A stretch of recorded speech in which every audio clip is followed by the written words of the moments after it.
how to add pages to menu on Shopify.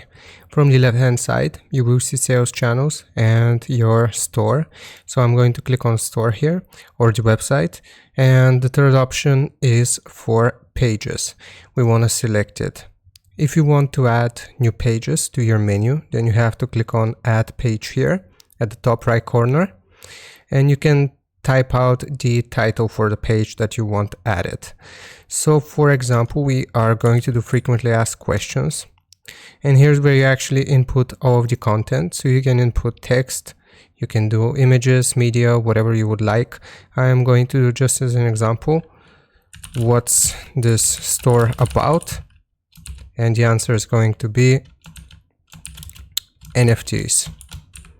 So after I have created this page, then it will show us a preview of how it's going to look like in search engines. And then if we want to make it visible, all we have to do is click on save here. And now we have successfully created a page and added it to our menu on Shopify. Hope this helps. Leave a like, sub, and I'll see you next time.